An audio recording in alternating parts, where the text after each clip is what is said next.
on LinkedIn Live, whatever platform you're on. Hit the subscribe button, share the show. We keep you up to date on all kinds of things, and that includes what's going on in the world of entertainment, and that is why we have our own Rick Marshall joining us here for another edition of Real News. And Rick, it's good to see you, and also, I understand we've got some more theater news.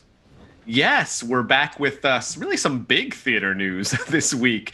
There are three major releases that are actually going into theaters. That in itself is such a massive piece of news. Theaters are starting to open up around the country, and three big releases: Christopher Nolan's Tenet, The New Mutants, and Bill and Ted Face the Music are all premiering in theaters over the next couple of days. But how you'll be able to see them, where you'll have to go, when they're screening, and sort of risks you'll have to take to see them kind of vary from film to film.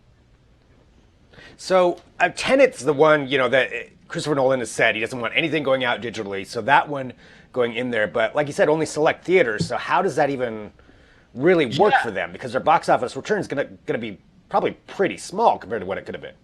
Yes, absolutely. And they're being extremely limiting with where the film is showing.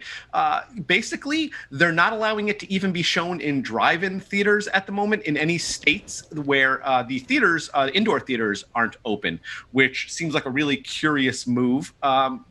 They're saying that it's to prevent piracy, but I'm not sure how that sort of, compares to theaters, drive-in theaters in other states where you can watch it, how that would affect things. But that's the sort of line they're drawing in the sand, that you can only see Tenet in theaters in the states where theaters are open, and you're just going to, I guess, have to risk it with coronavirus to see the film. I'm personally not sure that that's enough of a draw for me to gamble to get into theaters to see this film. Unfortunately, I am going to have to wait until it hits the home entertainment market, or they sort of change their policies, because they're also not really sending out any screeners to critics or reviewers or things like that, because they really want to just push people into indoor theaters to see this film. It's a bold strategy. Yeah, I mean, it looks interesting, but like you said, I don't care to really risk anything to go see Tenet. But the Bill and Ted, I do want to see, but you don't have to go to a theater for that one. Absolutely, and I have seen it, and my review of the film will be up on Digital Trends later today. So I'm not allowed to say whether I liked it yet. Okay. But you can see Bill and Ted Face the Music. You can see Bill and Ted Face the Music tomorrow, both in theaters and via on demand. It's a $20 or $25 rental to stream the film via on demand, on your on demand service of choice: Apple TV, Amazon, whatever is most convenient for you. But it will also be in theaters, both indoor theaters and drive-in theaters. And let's just say I recommend seeing it, especially if you are a Bill and Ted fan. I've seen it, like I said, and I've interviewed the writers and the director, and all of those have gone up on Digital Trends this week. And this was a really fun experience as someone who grew up with the original films. I will definitely be watching it. That's going to be the first one, actually, that I do rent in this kind of new era of these things. So, yeah, awesome. Bill and Ted. So some actual movies coming out, and then New Mutants as well. Going from there, what are some other things that we can watch and stream? Well, one of the really cool things that it's coming to Netflix this weekend is Cobra Kai. The Cobra Kai series that's basically a sequel to the Karate Kid movies. It was originally a YouTube TV production, and now it is headed over to Netflix. Seasons 1 and 2 will be premiering on Netflix August 28th.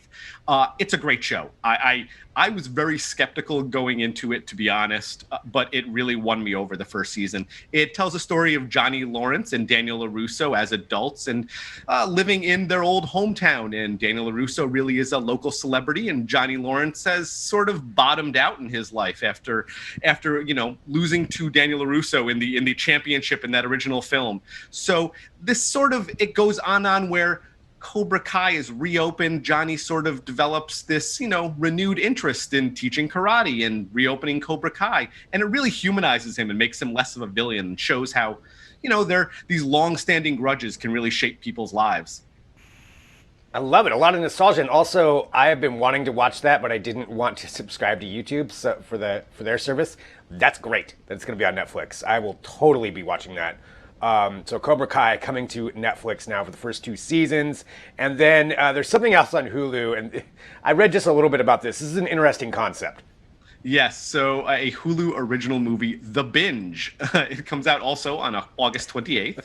And it is a movie sort of like, it takes the premise of the Purge films, where, all crime is legal for a single 24-hour period. But with this one, it does drugs and alcohol. The premise is it's set in a world where all drugs and alcohol are free and legal. I don't know about free, actually, but they're legal for 24 hours. And it follows a group of high school students who are experiencing their first binge day. Vince Vaughn is in the film playing a professor and a parent of one of the characters. And, it looks like one of those sort of raunchy, irreverent comedies that's, it's going to make you laugh at a time when, there's a lot of serious things going on. This might provide a few laughs for you. Yeah, I think anything like that is good at this point. So it does look kind of ridiculous. So I will definitely be watching that too. So that's The Binge on Hulu, movies going back to the theater, Cobra Kai coming to Netflix. That's a solid round of entertainment there for this next coming week. And I do want to read, so I just want to re-emphasize for everybody that your review of Bill and Ted is going to be up on the site. You said later today? Yes, absolutely. Later on today, it's going to be up on the site. Yeah, definitely give it a read. It is spoiler free, I assure you. Okay, good. Yes, I will definitely be reading that later on. Rick, as always, so nice to have you on here to talk about entertainment and keeping us up to date with everything. And we will talk to you next week. Great chatting movies and TV with you all the time.